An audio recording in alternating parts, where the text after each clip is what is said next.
Olá pessoal, sejam todos muito bem-vindos. Está começando agora mais uma live do jornal DR1.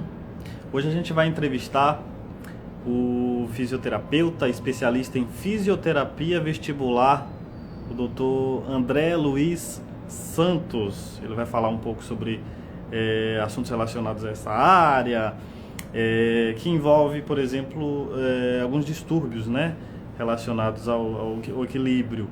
E aí tem a ver com labirintite, tontura, vertigem. Então você que tem dúvidas sobre esse assunto, quiser fazer sua pergunta, pode entrar aqui na live, pode mandar aqui sua pergunta que a gente responde aqui com o Dr. André Luiz Santos. Ele que também é diretor do Instituto Brasileiro de Fisioterapia Vestibular e Equilíbrio, o IBRAFIV. Faz parte também de um grupo, né, de fisioterapeutas especializados na avaliação, diagnóstico funcional e tratamento de pacientes com queixas de vertigem e desequilíbrio, que a gente vai falar mais a seguir. É uma situação que pode acometer pessoas de diferentes idades. Quando a pessoa está mais velha, o risco é maior. Mas então vou chamar aqui o Dr. André sobre esse assunto que é muito interessante, né? Que causa dúvidas em muitas pessoas. Você pode contribuir com a gente, mande aí sua pergunta. Olá, doutor. Muito boa noite já, né? Tudo bom com o senhor? Eu não Tá ouço conseguindo me bem. ouvir? Deixa eu colocar um fone de ouvido. Fone, tá certo. Tá bom, doutor. Eu estava aqui falando do senhor, que o senhor é diretor do Instituto Brasileiro de Fisioterapia Vestibular. Estou aqui chamando a galera para participar da live com a gente, mandar as perguntas, quem tem dúvida, né, sobre labirintite, vertigem, enfim, tonturas. A gente vai falar sobre esse tratamento, né, que causa dúvidas ainda em muita gente. Eu fiz aqui uma série de perguntas que a gente vai esclarecer agora na live do jornal DR1.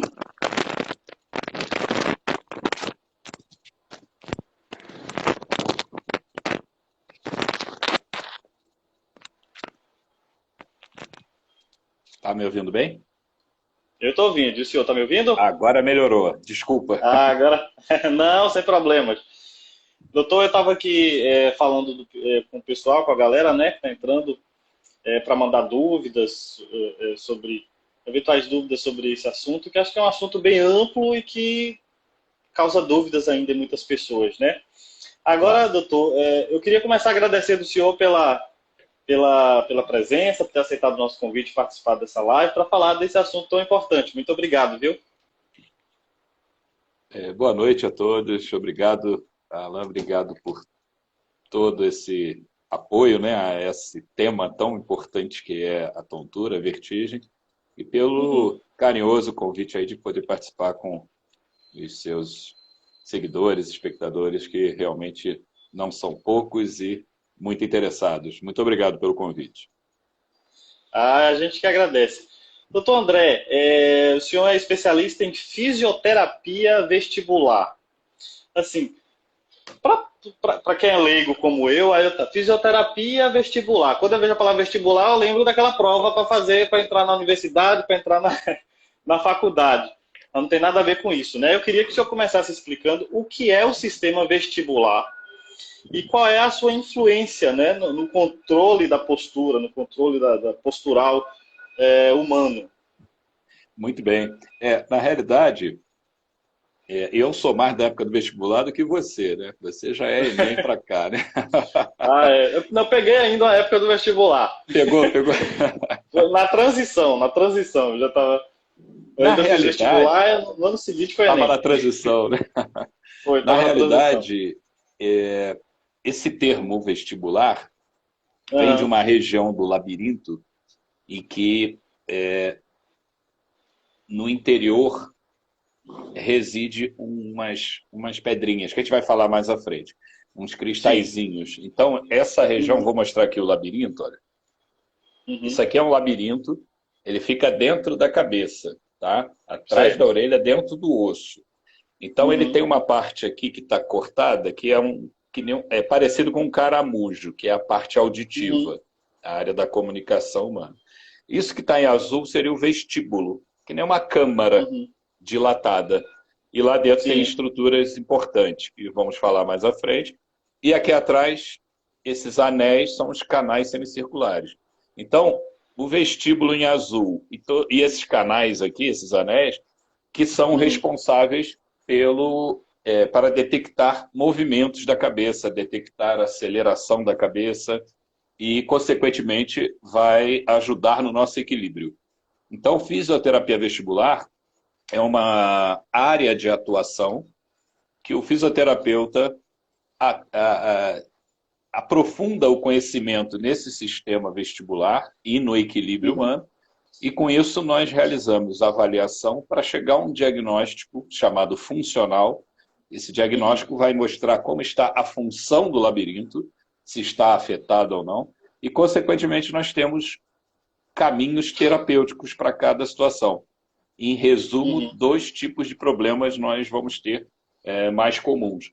Ou a pessoa, quando deita, vê tudo rodar, aí nesse caso, essas pedrinhas que eu falei precisam ser recolocadas no lugar, que aí é uma manobra específica.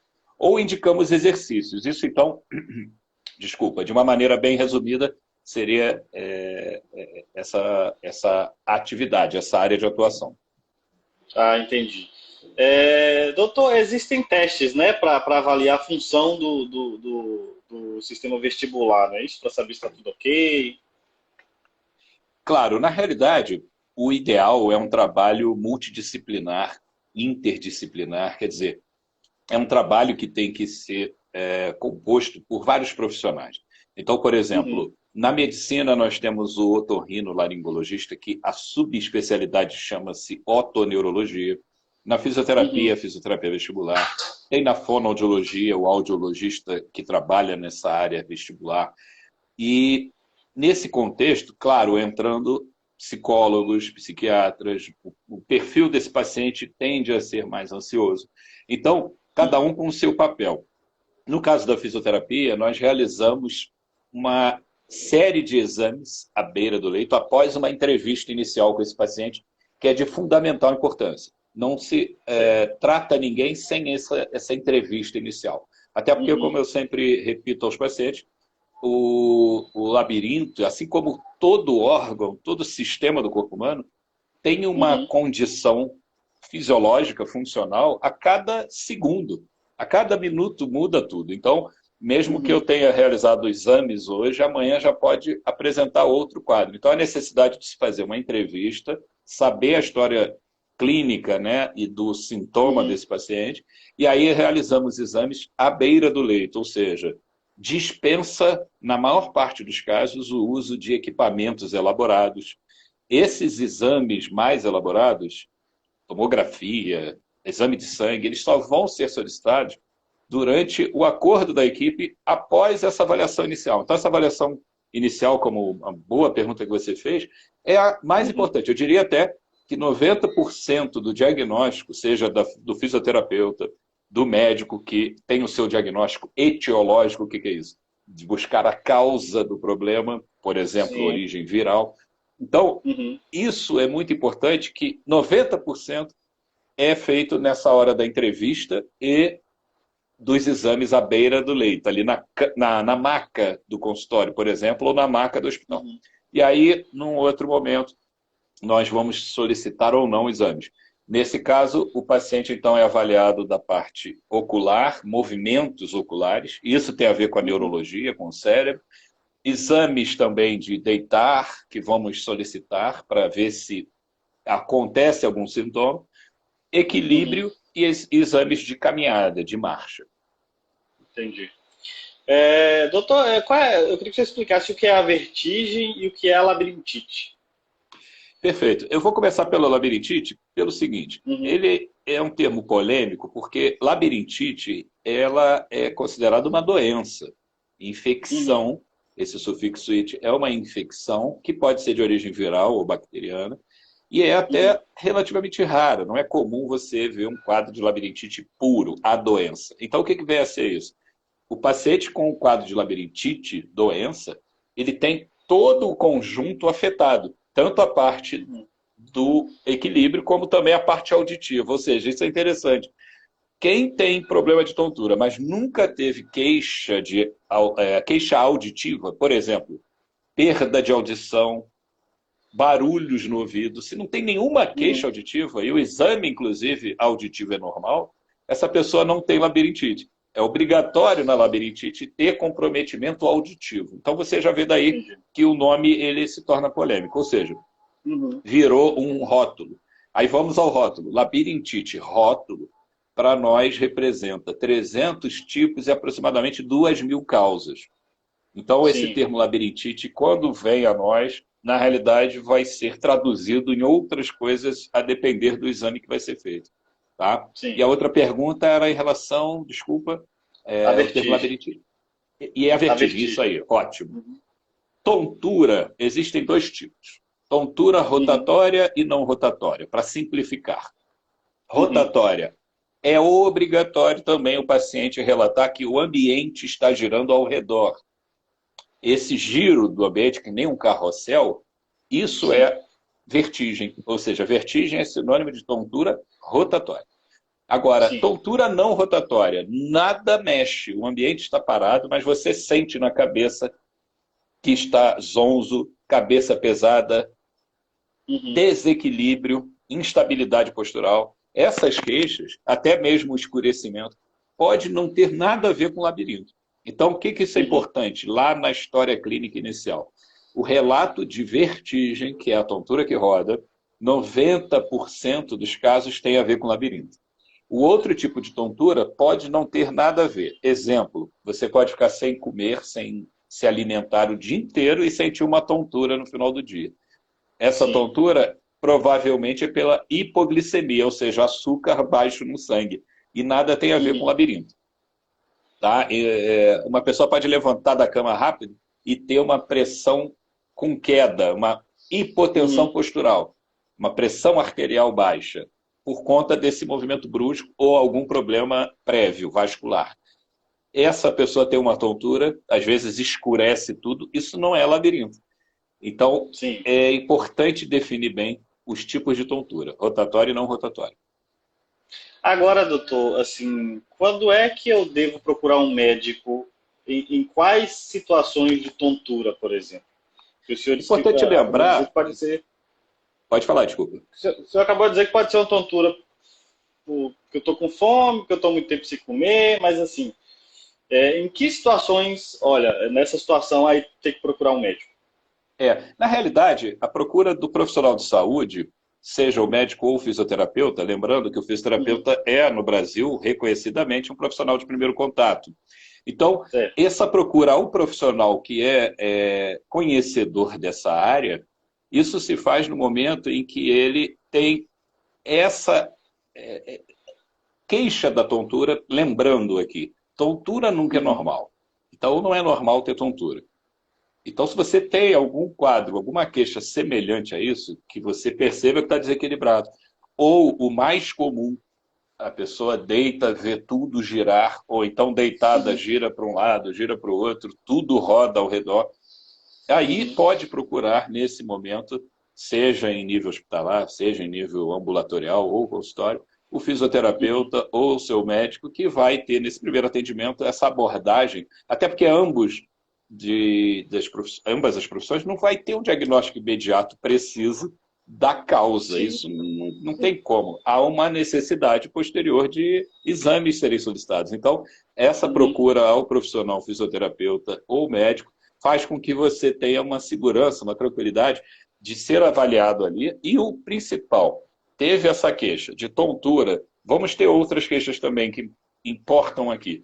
Tontura, náusea, alguém do seu lado vê o olho mexendo sozinho, nós chamamos isso de nistagmo, então se isso acontecer é um sinal que pode estar associado, e o desequilíbrio. Esses 4 tópicos já chamam atenção para alguma suspeita de problema labiríntico, embora possa ser outra causa. Mas nesse caso, essa avaliação clínica desse profissional preparado, ele já sabe fazer a triagem da necessidade desse paciente, por exemplo, ser atendido naquele momento, ou precisar de uma internação, se a origem neurológica for uma suspeita. Então, esse exame inicial com esse especialista faz diferença. Entendi. As queixas, doutor, de vertigem, tontura, elas são muito comuns, não? Diria que 12 a 15% da população mundial refere a algum tipo de sintoma relacionado à tontura. E sabemos que piora com a idade e, normalmente, 40 anos de idade para cima, ou já teve ou vai experimentar a queixa de tontura. Mas não é incomum na criança. A criança pode ter também episódios de tontura, especialmente crianças que têm um histórico de enxaqueca, e é um tema que a gente pode falar mais adiante, tecnicamente chamado migrânia. Isso é história familiar pura, e muitas vezes a criança não relata na enxaqueca dor de cabeça, ela pode ter enxaqueca só com dor abdominal, ou desconforto abdominal e diarreia, e pode relatar tontura também. Então essas crianças, nós chamamos de vertigem paroxística benigna da infância, é sinônimo de enxaqueca. Então, vai variar, mas realmente piora com a idade. Entendi. Agora, a gente estava falando sobre labirintite. Quais são as principais causas, doutor? O que é que leva uma pessoa a desenvolver a labirintite?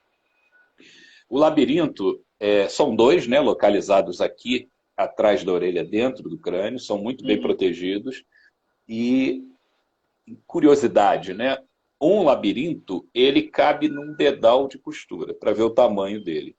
Então, de primeira, nós já podemos culpar um dos maiores sistemas do corpo humano, que é o sistema vascular.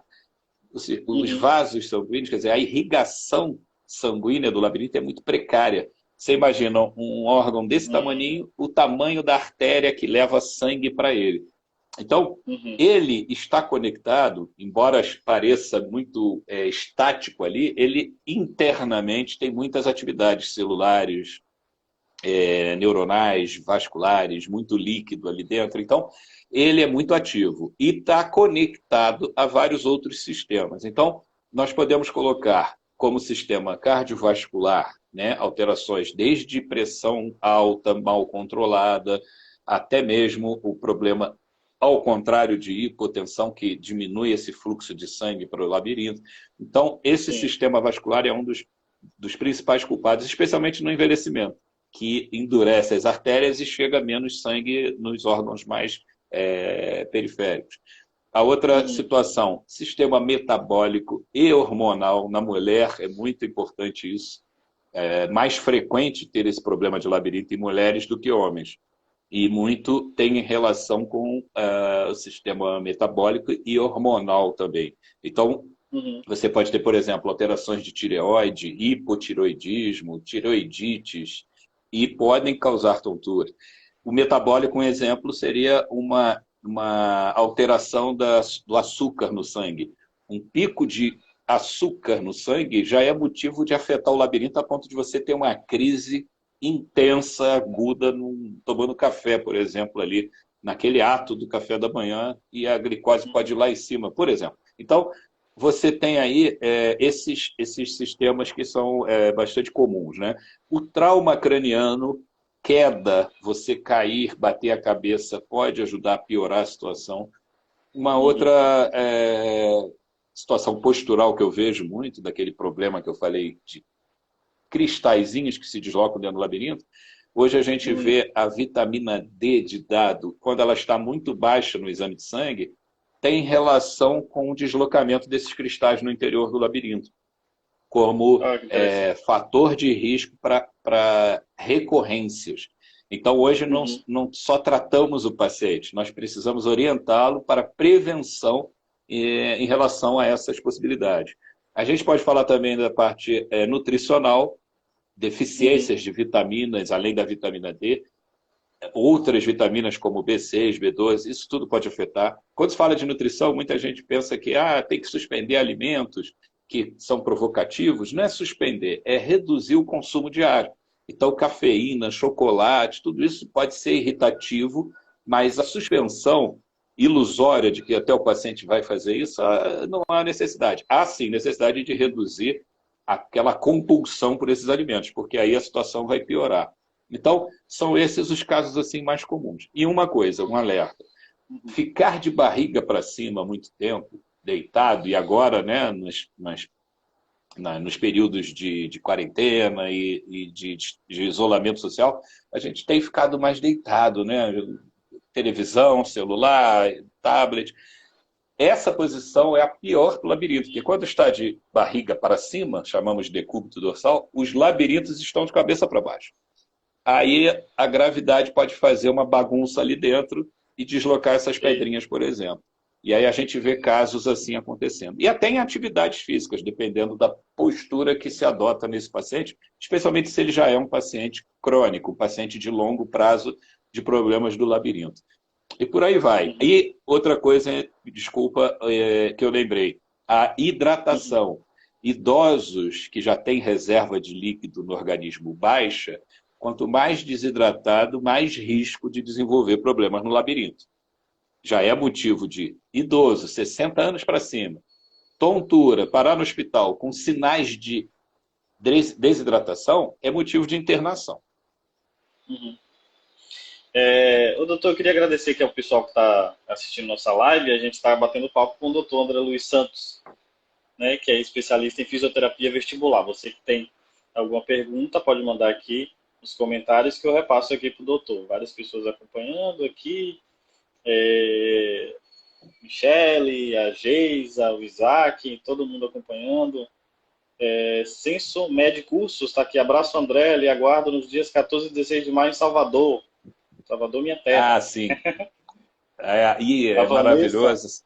A Censo Med Cursos promove meus cursos em Salvador já há mais de 5 anos. E agora, mês que vem, que aí eu também ministro cursos de preparação para profissionais nessa área, no Brasil e fora do Brasil. Legal. Também. Que legal. Inclusive, eu separei aqui uma pergunta sobre esses cursos. Daqui a pouco a gente vai falar. Doutor, o senhor já falou aí que muitos problemas no labirinto podem ser causados por vírus ou bactérias, não é isso? Sim. Infecções, ou de origem viral ou bacteriana. Pode estar relacionado também com falta de higiene, ou não tem nada a ver. Eu digo assim, muitas pessoas acabam introduzindo coisas no ouvido para coçar o ouvido, não sei o quê. Tem alguma relação com isso ou não? Nas aulas que eu ministro, quando falo de anatomia, eu costumo dizer que nós somos um pouco estranhos. Por exemplo, você imagina que tem 2 orelhas, né? Sim. Mas não, você tem 3 orelhas em cada lado. Então, nenhum ET poderia ser imaginado dessa forma num desenho, né? Então, orelha externa é a que a gente vê. Aí, quando chega ali perto daquela membrana que é o tímpano, dentro, passou dela, até chegar perto do labirinto, é a outra orelha chamada média. E lá o labirinto, ele é chamado orelha interna. Então, nós temos 3 orelhas de cada lado. Então, é bem estranho isso. O que eu quero dizer com isso?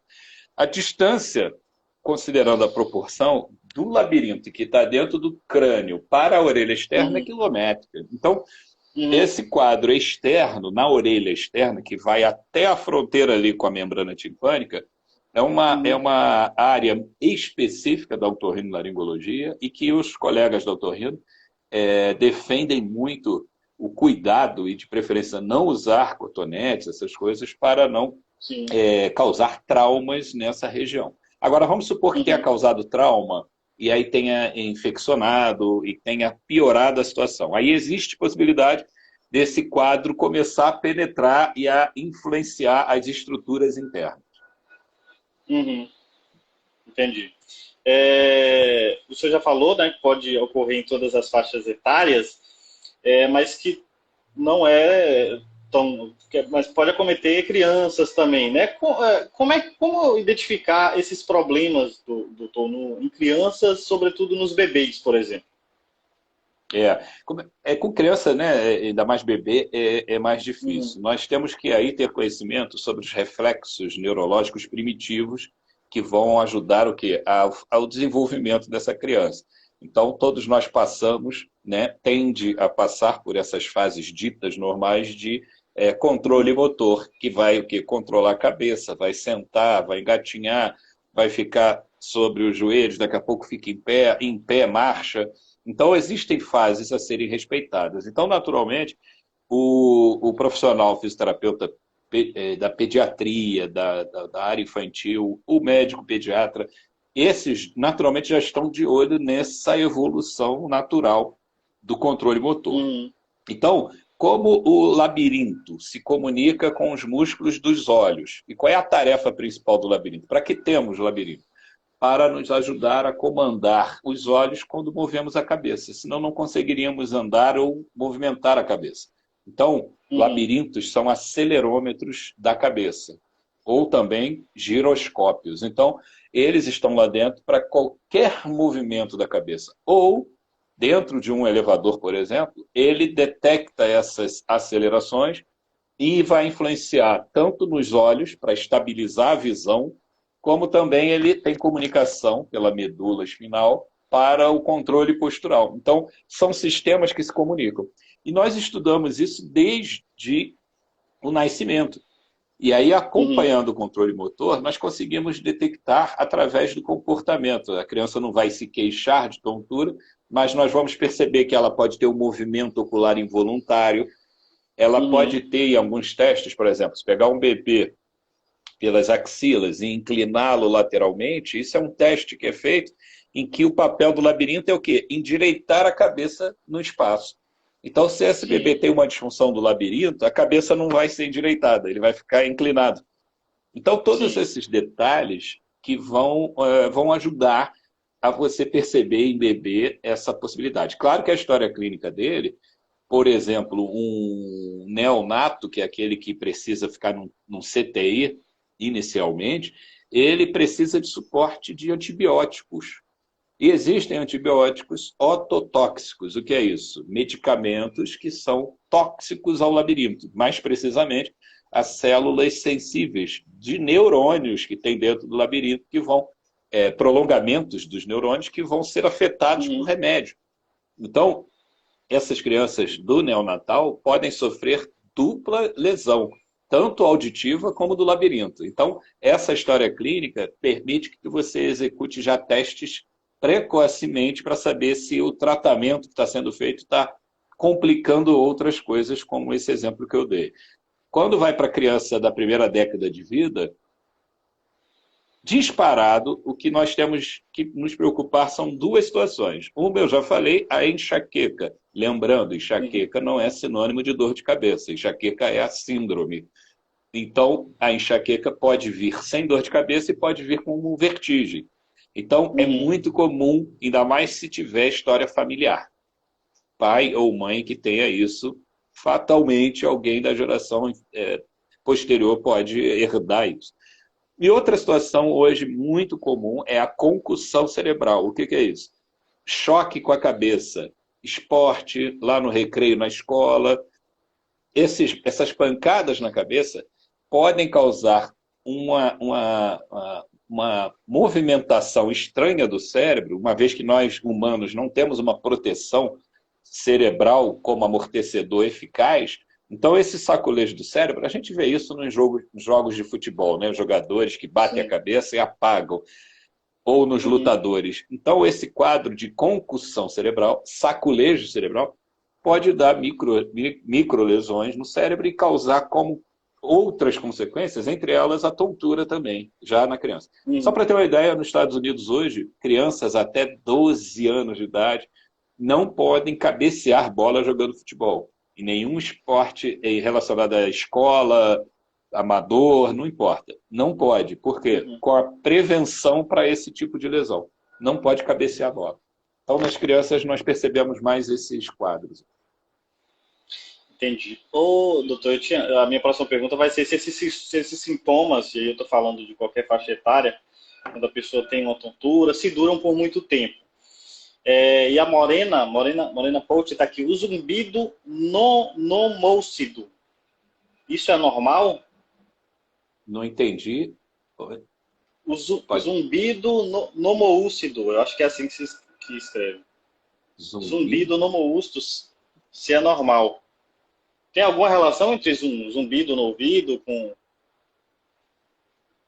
vertigem? Bom, eu desconheço essa palavra. Nomoucido eu desconheço. Mas zumbido é um capítulo interessante. É óbvio que não é normal, assim como tontura. Queixas de zumbido consideramos zumbido qualquer barulho no ouvido que você tenha. Tem gente que fala que é um barulho de uma mosquinha, tem outro que sente um apito. Qualquer barulho estranho é sinal de alerta para procurar o otorrinolaringologista para fazer, e junto com o fonoaudiólogo, esse exame audiológico, auditivo. Isso é muito importante. Então, história de perda auditiva ou barulhos, os especialistas aí mais relacionados, fonoaudiólogos, os audiologistas e otorrinos. Aí eles vão investigar exatamente o que pode estar acontecendo. Só para você ter uma ideia, quem tem zumbido, 90% dos casos tem perda de audição. É como se o cérebro criasse um novo som para se adaptar àquela perda auditiva. Então é necessário fazer esse tipo de exame. Agora, acredito que ela possa também se referir ao chamado zumbido somatosensorial. Esse zumbido somatosensorial, recentemente, temos evidências científicas da comprovação da fisioterapia nessa área também. Então, o fisioterapeuta pode atuar também no controle dos sintomas de zumbido através de técnicas próprias da fisioterapia. O que seria esse somatosensorial? A influência articular, muscular, cervical, para piorar a situação. Então, sabemos hoje que controlando esses vizinhos, vamos colocar dessa forma, você consegue reduzir e, às vezes, até ter a remissão desses sintomas. Entendi. Às vezes o zumbido está associado também muitas vezes, a pessoa que ouve muito som alto, né? Bota o fone no ouvido, não sei o que, isso pode acarretar um zumbido. Agora, tem alguma relação, por exemplo, quem abusa do som alto pode, eventualmente, depois ter algum tipo de problema relacionado ao labirinto, não? Ou não tem nada a ver? Existe um fenômeno, chamado fenômeno de Túlio, que sons muito intensos pode influenciar naquela função do equilíbrio do labirinto, né? E para isso existem testes também específicos. Agora, isso vai depender muito também da exposição da atividade profissional.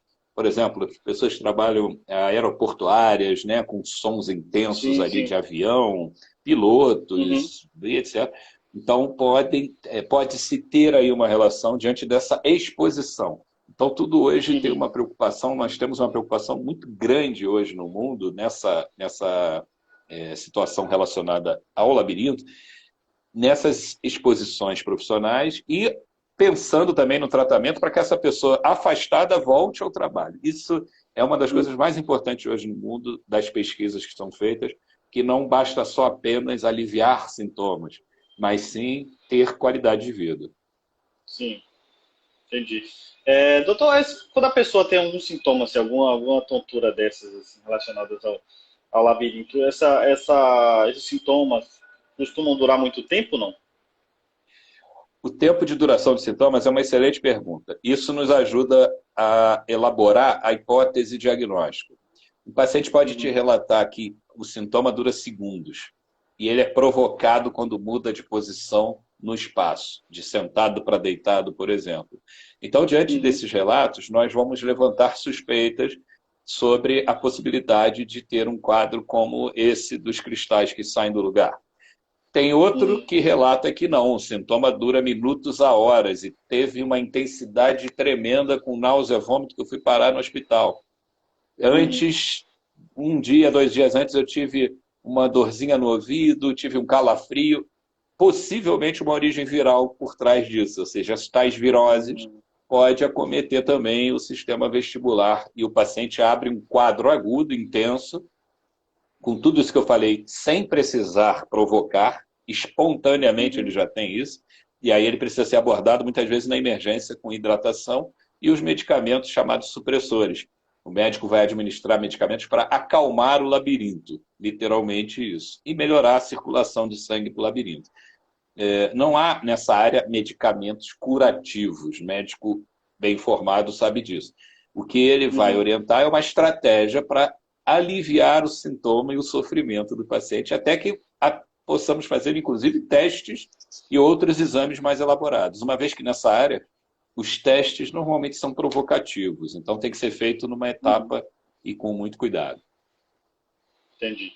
Doutor, eu estava pesquisando um pouco mais sobre o assunto mais cedo, e aí, pesquisando lá, encontrei o mal do desembarque.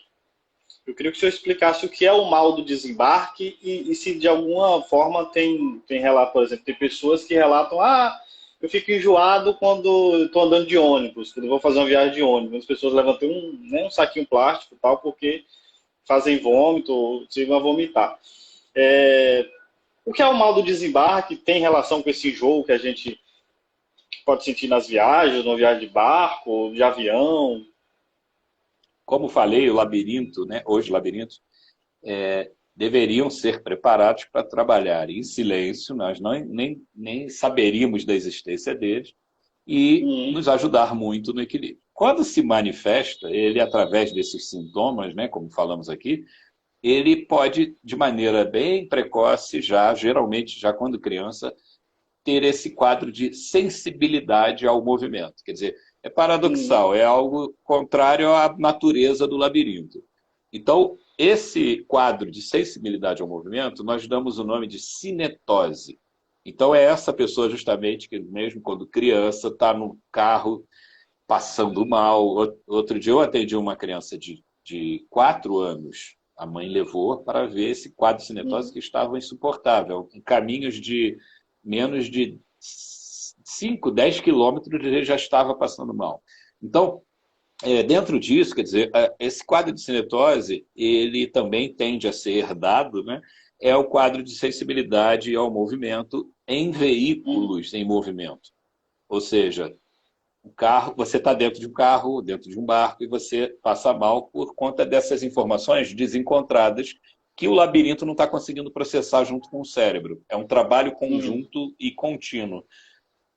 Então, esse labirinto mais sensível também, curiosamente, pode ser provocado tardiamente. Então, olha só que interessante. Você pode passar mal durante a viagem em cinetose, está dentro de um veículo em movimento.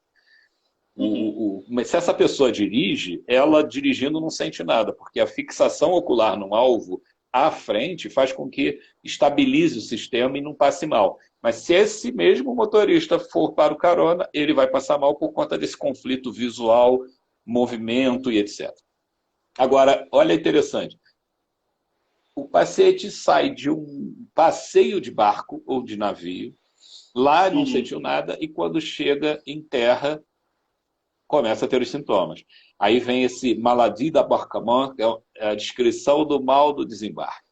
E aí é interessante porque é uma resposta tardia, atrasada do labirinto e suas conexões em relação ao estímulo que foi dado ali há algum tempo atrás.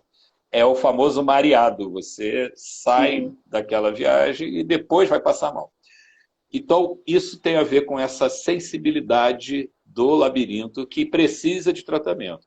E, geralmente, esse tratamento vai esbarrar naturalmente na necessidade de expor esse paciente a movimentos. Aí vem aquela linha de tratamento que eu falei através de exercícios terapêuticos da reabilitação vestibular, que vai fazer com que esse labirinto seja treinado a passar por essas situações em outras épocas sem ter sintomas. Então, independente da idade, esse paciente hoje, sabemos por evidências científicas, pode melhorar também, mesmo que já tenha longo prazo do problema. Mas uma afirmação, não se trata labirinto parado tomando remédio. Tem que ter movimento. Você vai indicar esse movimento, o fisioterapeuta vai indicar esse movimento no momento adequado, o mais precoce possível. Quanto mais adiar isso e se entupir do medicamento, sem apresentar ao movimento, só piora o prognóstico. E esse paciente tende a ficar crônico e vai complicando. E é esse paciente, infelizmente, que a gente vê sofrendo e já tem o quadro há mais de 3 meses para cima, às vezes 3 anos, 30 anos, e, coitado, ainda aguardando uma definição diagnóstica que foi prometida lá atrás. E ela nem sempre vai vir com precisão. Isso não impede de tratar. Teve uma pessoa aqui que comentou que teve esse problema na infância.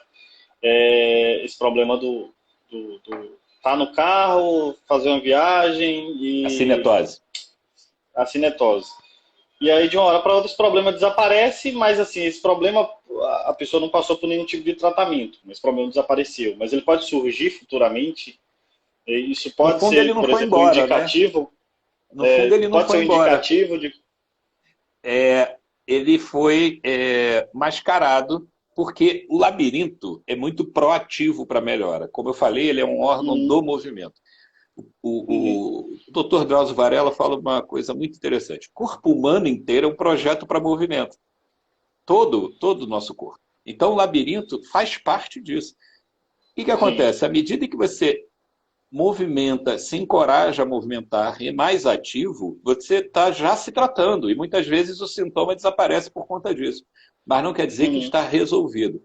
Aí é o que é a base desse tratamento. Chamamos de plasticidade neural. O que é isso? É a capacidade do neurônio se transformar, por isso plástico, de se modificar para aprender sempre. Então, à medida em que tem o problema, algum agente causador, seja a provocação do movimento do carro, seja o vírus, não importa. Alguém provocou o labirinto, vai haver uma reação natural do organismo. E muito singular. Desliga aquele labirinto, que nem apagar a luz. É essa ordem de cima lá do cérebro. À medida em que você faz movimentos, você vai acender essa luz de novo. Então é isso que o paciente tem que se conscientizar.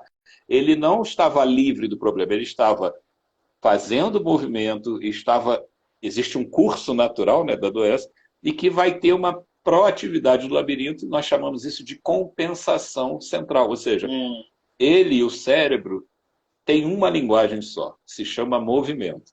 E para restaurar isso, tem que apresentar o movimento o mais cedo possível. Então, esse paciente que teve essa suposta melhora tinha que fazer movimentos com mais frequência, específicos, né, com a fisioterapia, diariamente por no mínimo 3 meses seguidos, mesmo sem sintomas. É a tal da melhora subjetiva que ele teve. Ô, doutor, assim, quando eu era criança, eu tinha, assim, situações em que andar de carro me causava enjoo. E aí, até tem algumas pessoas que adotam algumas técnicas, vamos dizer assim. Coloca um palito de fósforo na boca. Toma um remedinho, tem aquele Dramin, né? Muitas pessoas usam o Dramin. E aqui a Jaque Físio RJ, tá aqui. Durante a viagem de carro com muitas curvas, inclinar a cabeça para trás ajuda? Se sim, por quê? Essas técnicas ajudam ou não ajudam? O palito era apagado, né? Acredito. O palito era apagar, Aí eu pegava o palito com a cabeça do fósforo e botava na boca. Essa eu nunca ouvi falar, mas enfim. Na realidade, essas medidas são paliativas, né? Não há comprovação de nada disso que foi citado. Né? Você falou palito, botar a cabeça para trás e o que mais? Tem pessoas que usam algum tipo de remédio, por exemplo. O uso dos remédios. É mais comum. É interessante, porque o uso do medicamento, nesses casos mais sensíveis, e a pessoa, por exemplo, eu estou nessa situação, vou ter que viajar agora. Aí o uso desses medicamentos, que nós chamamos antieméticos, seriam os medicamentos anti-náusea, anti-enjoo, são muito bem-vindos, mas tem estratégias para isso. Você tem medicamentos que são feitos de forma sublingual, que tem uma ação mais rápida. Quando é criança muito pequena, o pai ou a mãe faz embaixo da língua e segura com o dedo até derreter esse tipo de medicamento. Então, são estratégias que o médico, que é o responsável pela parte medicamentosa, pode conduzir sem problema nenhum, para pelo menos suportar aquela viagem que necessita fazer.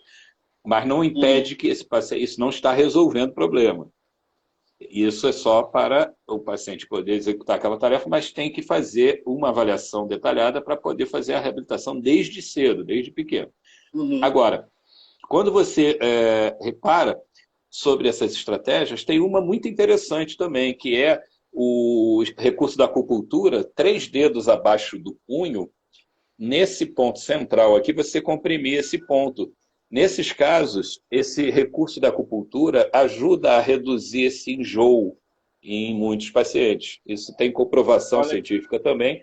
As publicações são mais em pacientes que usam quimioterápicos, né, quem tem câncer e o remédio causa muito enjoo, e grávidas, para evitar mais remédios.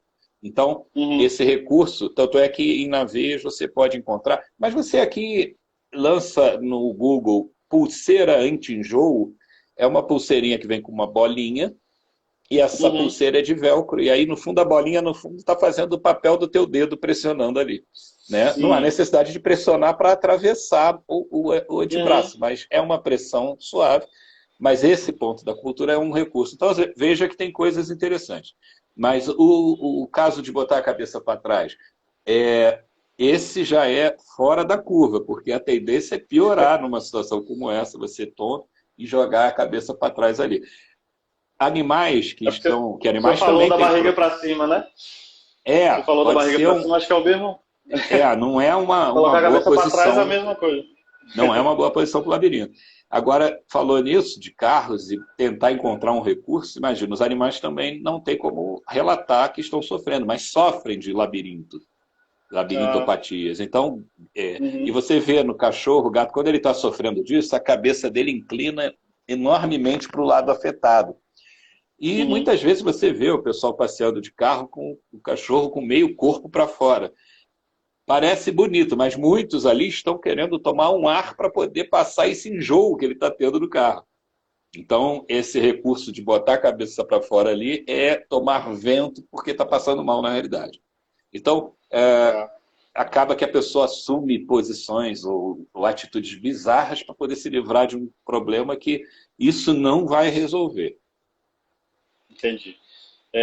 Doutor, o que é a vertigem posicional paroxística benigna? Benigna. Nome Saudade difícil. desse sotaque, hein? Saudade do sotaque de Salvador, hein? Que maravilha, Salvador.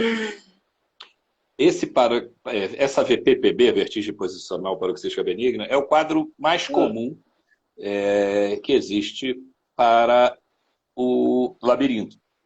Eu falei uhum, que no labirinto temos uns cristais aqui dentro guardados. Para que servem eles? uhum, Para você conseguir subir e descer um elevador e eles atuam para informar que isso está acontecendo. sim.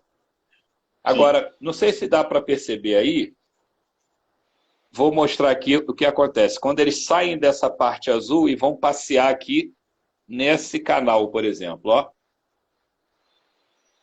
Tá percebendo? As pedrinhas, né?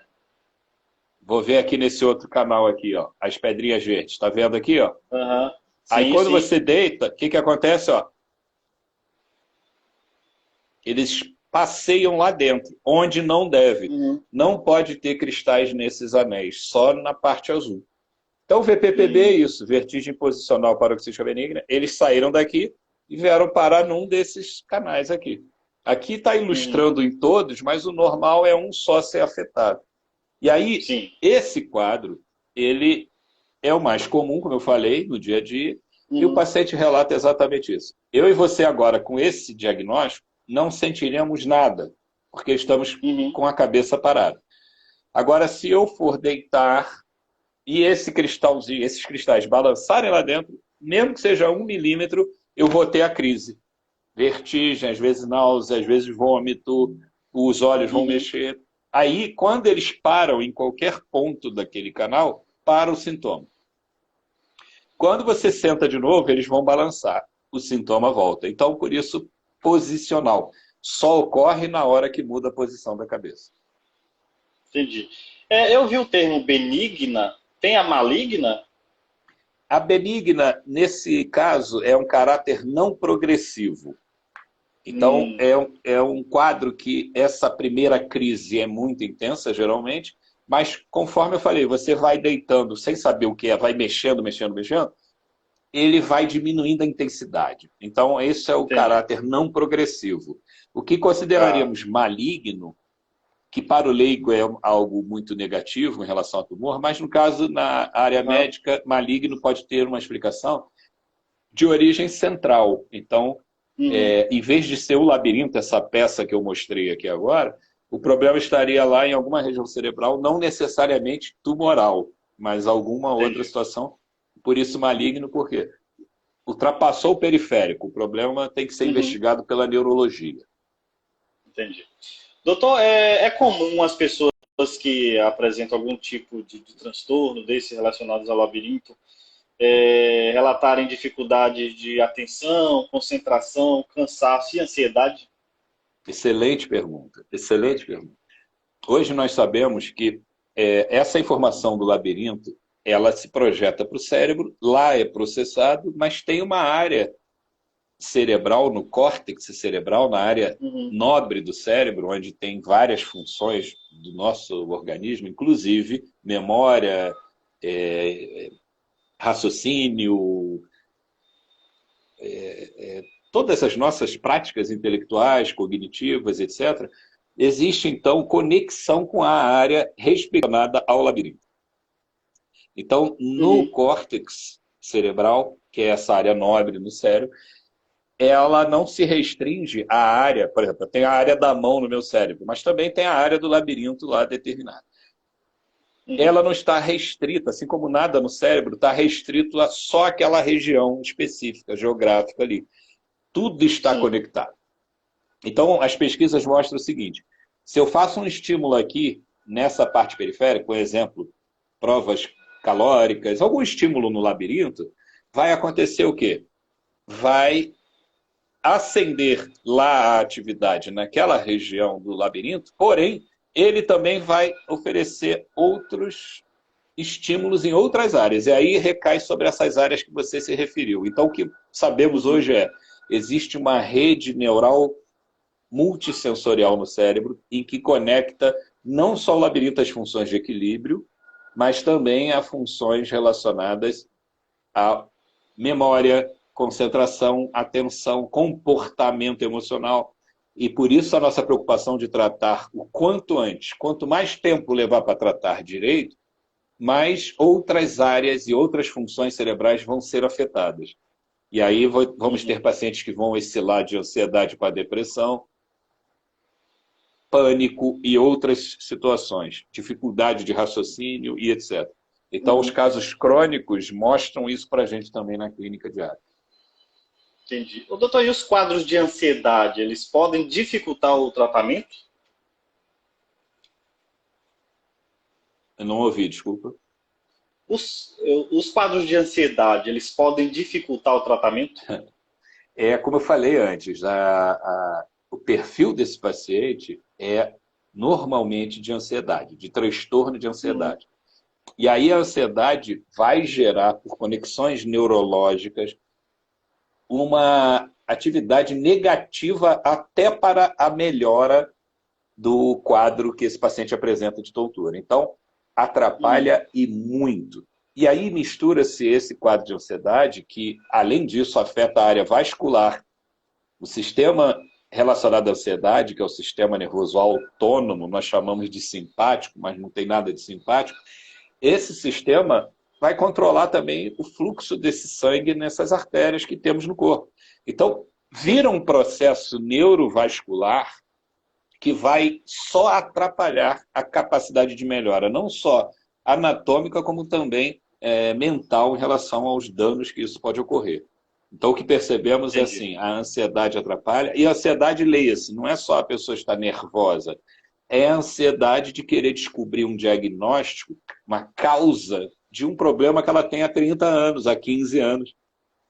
E eu sempre falo, não vamos descobrir essa causa única para um efeito único. Esse pensamento mais cartesiano, ele perde força no mundo atual. O mundo atual nosso é crônico degenerativo. Nós vivemos uma situação de envelhecimento não só da idade, mas dos sistemas corporais. Então há que se entender que se você tem acima de 3 meses algum tipo de problema, quanto mais tempo você tem, mais longe da busca da causa fica. Então é um paciente que fica à mercê, inclusive de profissionais que vão solicitar exames desnecessários. Mais de Uhum. 60% dos pacientes sofrem esse tipo de coisa. Por quê? Mistura a ansiedade dele com desconhecimento do profissional, sendo muito Uhum. sincero. Então fica uma fórmula que não é boa. Esclarecimento, é isso que estamos fazendo aqui. É isso que eu faço com o meu Uhum. paciente na hora da avaliação. Esclarecer para depois atender. Porque não adianta só atender ou só pedir exame sem esclarecer o que está acontecendo. Isso, para mim, é a maior fonte de ansiedade também que gira na vida do paciente negativamente. Entendi. Doutor, eu queria falar agora um pouquinho mais sobre a fisioterapia vestibular em si, quais são as manobras, os tipos de exercícios, né, que são feitos. Só que antes eu queria agradecer novamente o pessoal que está aqui ligado na live, O Renato de Paula está aqui. Querido André, sempre aprendo contigo. Muitas pessoas aqui comentando na nossa live. O Físio Antônio Júnior. Salve, doutor André. Referência nacional em fisioterapia vestibular. Esse é seu conterrâneo. O Antônio de lá também? Trabalhou comigo lá aqui no Bahia? Rio, foi meu aluno e está agora lá em Salvador. Vai fazer uma excelente fisioterapia vestibular em Salvador. Está fazendo. Opa, que legal. Um abraço para o Antônio, um abraço para toda a galera de Salvador. Eu vi aqui uma pessoa que está ligada da Argentina, mas acabei perdendo aqui no meio. Mas enfim, Tucumã. Tem alguém ligado aqui Bem-vindos, amigos da Argentina. E graças. Todo mundo ligado aqui nesse bate-papo legal, que eu acho que duraria horas aqui, porque são muitas perguntas. Tá aqui o G. Pacheco, grande nome da fisioterapia neurofuncional. Gustavo Pacheco trabalha comigo lá no Ibrafiv, um dos maiores também fisioterapeutas do Brasil. Além de trabalhar com vertigem, é um especialista também nos problemas que falei antes, da cervical, terapias manuais, mãos de fada, de anjo. Um abraço então para o doutor Gustavo aí ligado na nossa live. Doutor, eu queria falar agora, deixa eu explicasse, quais são essas manobras, né, que consistem a terapia vestibular. O que é feito com a cabeça, quais são os tipos de manobras, de fato, e se essas manobras são mais eficientes do que, por exemplo, o uso de medicamentos. Alô? Não estou te ouvindo. Conseguiu me ouvir? Tá ouvindo? Agora estou. Pode repetir, por favor, a pergunta? Eu não ouvi. Sim, com certeza. Eu queria que o senhor falasse agora mais especificamente sobre as manobras, né, que consistem na terapia vestibular. Quais são os movimentos que ficam na cabeça aí do paciente e tal, em que consiste essa fisioterapia, e se essas manobras cientificamente são mais eficientes, por exemplo, do que o uso de medicamentos.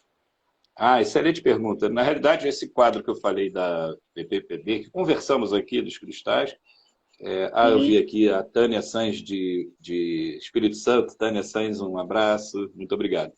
O que acontece é o seguinte, a VPPB dos cristais, ela é baseada em evidências científicas hoje, com certeza. Nós temos as chamadas diretrizes internacionais para cuidar da VPPB. E assim como também o outro quadro de hipofunção, que eu falei que é tratado, com exercícios, também existem diretrizes, que em inglês seriam os guidelines. Então, é importantíssimo aqui para os colegas ex-alunos, profissionais de saúde, mas também para o público em geral, procure sempre isso, atividades profissionais em que tenham evidências científicas. Então, eu falo com muita tranquilidade que essa área da reabilitação vestibular, ela é embasada em ciência pura, de pesquisa clínica pura.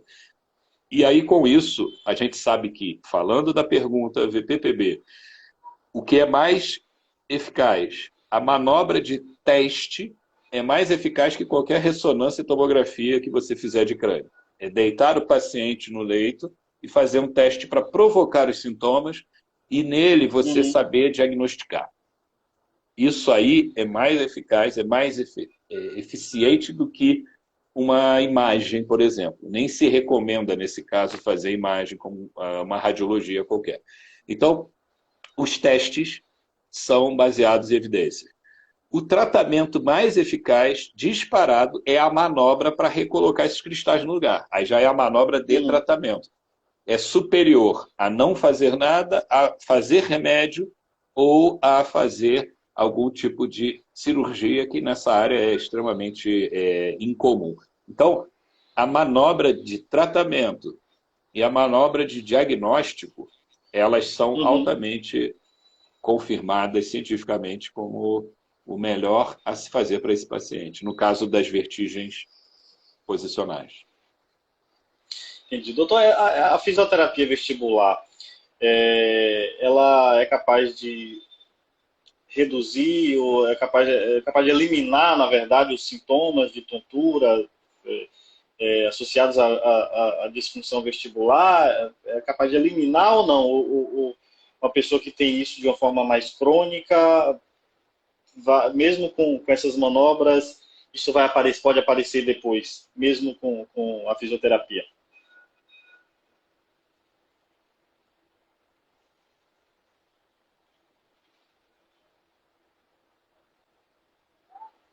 Para mim, o doutor travou. Acho que ele não está conseguindo mais me ouvir. Acho que deu uma travada aí na conexão. Eu tô Indo, deixa eu ver se eu consigo reconectá-lo ele aqui na nossa conversa. Dr. André Santos, especialista em fisioterapia vestibular, tá tirando aqui todas as dúvidas da gente sobre esse assunto. Voltou, Voltei. acabou caindo, doutor. Eu não sei se o senhor ouviu minha pergunta. Não ouvi. Pode repetir, por favor. Não ouviu, não, né? Eu queria saber se essas manobras que o senhor citou da fisioterapia vestibular, se elas são capazes de eliminar por completo esses sintomas relacionados à disfunção vestibular para as pessoas que têm problemas crônicos, por exemplo, ou se mesmo com essas manobras futuramente esses problemas podem surgir de novo. Eu não estou ouvindo bem a conexão aqui. Tá ouvindo, pode não? repetir? Melhorou agora? Melhorou. Melhorou? Eu queria saber se essas manobras da fisioterapia vestibular são capazes de eliminar por completo esses sintomas, esses sinais relacionados à disfunção vestibular. Realmente está saindo picado. Faz de novo para ver agora. E agora? Consegue ouvir? Não está dando. Será que melhorou? Está dando não? Deixa eu só abrir uma porta aqui para ver se está atrapalhando o sinal. Só um minuto. Tá bom. Então, aproveito para agradecer a você que está participando da live. A Luana Bastos, fisioterapeuta, está falando aqui com o Dr. André, excelente profissional e professor. Obrigado, Luana, pelo comentário. A Márcia Jean Barbosa, aprendendo sempre com o professor André. Oi. Está ouvindo agora, doutor? Melhorou, talvez tenha Melhorou? sido isso. Melhorou, pode falar. Eu vou fazer a pergunta de novo. Eu só estava aqui falando do pessoal que está mandando mensagens. A Luana Bastos, fisioterapeuta, excelente profissional e professor. A Márcia Jean Barbosa, aprendendo sempre com o professor André. Volta aqui na Paraíba. Opa, vamos sim. Maravilhoso lá. Ô, professor, eu estava falando, a minha pergunta foi sobre os resultados, né, da fisioterapia vestibular.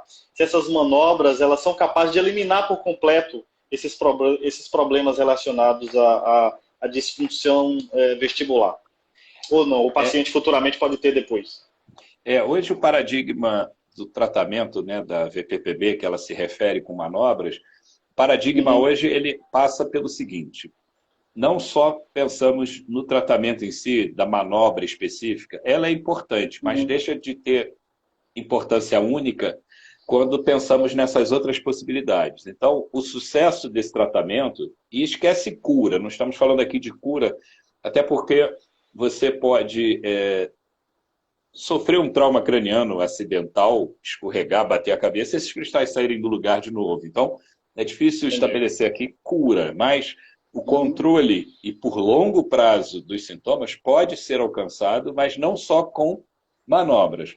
O professor Kim, neurootologista lá da Coreia do Sul, ele defende nos artigos e nas palestras o seguinte: a necessidade de você ter um novo parâmetro de tratamento, que seria o quê? Além da abordagem de manobras, você orientar esse paciente. Vitamina D, seja com sol, né? Aquele sol que você tem que se expor a qualquer parte do corpo, a partir de 10 da manhã, entre 10 e 3 da tarde, e esse sol ajuda na produção da vitamina D, 10, 15 minutos sem protetor solar, depois põe o protetor solar. E quando está muito baixa, aí o médico pode repor através de medicamentos. Então isso é importante. E outra coisa que eu vejo na clínica diária é evitar a posição decúbito dorsal ou barriga para cima. E algumas atividades que enverguem a cabeça, o corpo para trás, isso tudo é de um risco enorme para deslocar cristais. Como, por exemplo, dormir só de barriga para cima não é recomendado. Dormir ideal é de lado. Mulheres que usam toalha na cabeça e jogam a cabeça para trás com muita velocidade. E se já foi paciente, pode ter uma recorrência. Então, são esses detalhes que fazem o sucesso do tratamento ser mais duradouro. Apenas fazer o tratamento em si e deixar o paciente livre para qualquer atividade sem essas orientações, aí você tem um risco de ele voltar com os sintomas. Então, apesar dessas diretrizes que eu falei não terem recomendação específica, fez a manobra, libera, eu sigo ainda algumas recomendações como essas que eu falei. Entendi. São extremamente importantes. Doutor, a nossa live está caminhando aqui para o fim, infelizmente. Acho que a gente poderia ficar falando sobre esse assunto aí a noite toda. Claro. Que realmente é um assunto bem interessante, bem importante aí para a vida de todo mundo. Agora eu queria falar dos cursos do senhor. O senhor ministra cursos, né, sobre fisioterapia vestibular. Esses cursos são voltados para quem já é formado, para quem está começando aí na profissão, como é? São cursos direcionados para o fisioterapeuta, e especialmente o profissional, e alunos também já nos últimos períodos, nos últimos anos, também são bem-vindos. E são cursos teóricos e práticos. Claro que com muita saudade daquele curso presencial com turma cheia, mas hoje fazemos com turmas de menor tamanho, com aqueles cuidados sanitários todos. E esses cursos, então, fazem com que esse profissional seja apresentado muitas vezes, que infelizmente nas faculdades de fisioterapia, de medicina, esse tema também é muito pouco conversado, debatido. Muito pouco, muito pouco. Então, é um momento em que o profissional tem a chance de ver ou rever essa anatomia, que é a parte mais importante, essa fisiologia, e aprender exatamente esse passo a passo dessa avaliação até o tratamento, passando pelo diagnóstico. Então, esse curso eu ministro aqui no Rio, pela empresa de cursos que eu tenho, que é a Ibracap, e também, @Ibracap, e também outros lugares como parceiros da Sensomed, lá em Manaus. Mês que vem também em Brasília, pela Brasília Fisio Cursos, com o Rômulo, que é o diretor. Em Porto Alegre pela Fisio Work, Rio Grande do Sul. Então, existe aí essa possibilidade, assim como outros que eu vou também, como Paraíba. E em Portugal também, eu queria aqui também dar um abraço aos grandes amigos de Portugal, que tenho a oportunidade de também ministrar cursos para eles há 6 anos seguidos, tanto em Porto como em Lisboa. Então, aqui um grande abraço aos nossos amigos. E até aproveitar e desejar muita sorte para eles lá e sucesso na busca da vacinação dos profissionais de saúde fisioterapeutas de Portugal. Eu estou sabendo que lá não a liberaram para os profissionais fisioterapeutas, e fica aqui meu puxão de orelha para o sistema de saúde de Portugal, que ajude a vacinar os profissionais fisioterapeutas, especialmente os de linha de frente e hospitalar. Eu quero aproveitar essa oportunidade aqui. Enfim, então esses cursos são para preparar esse profissional para essa abordagem e esse tratamento mais racional, né, em relação ao que pode se fazer para esse paciente. Que maravilha, doutor. Doutor André Luiz Santos, que a gente entrevistou hoje. Doutor, eu queria agradecer muito o senhor, falar que quem assistiu a live, que a live vai ficar aqui no Instagram do Jornal DR1, depois a gente também coloca lá no YouTube, porque quem viu a live e quiser rever, né, todas essas dicas importantes, pode ir lá no nosso Instagram, a gente vai botar daqui a pouco no YouTube também. Quem quiser também compartilhar com algum amigo que não tenha visto a live, vai ficar disponível esse bate-papo super legal, super interessante com o doutor André. Doutor, então, muito obrigado aí pela atenção, por esses esclarecimentos, trazer um pouco do conhecimento aqui pra gente, do seu conhecimento aqui pra gente. Muito obrigado, muito sucesso aí ainda mais sucesso na sua carreira, nos seus cursos. E a gente convida de novo para a próxima live, porque eu acho que assunto sobre isso não falta. Não é verdade, tem muito tema interessante, como aprofundar, né, na situação da enxaqueca, no esporte, tem tem um leque grande de possibilidades. Mas eu que agradeço a diretoria do Diário do Rio, aqui é um dos maiores meios de comunicação que temos e é sempre uma grande oportunidade poder aqui trocar informações e conversar e aprender também com todos vocês. Eu agradeço o convite e fico à disposição aí quando for necessário. Tá bom, doutor André, muito obrigado, viu? Grande abraço para o senhor. Eu que agradeço. Usem máscara e todos para vacinação, hein? Tá certo. Tchau, tchau. Um grande abraço. Tchau. Um abraço. Obrigado.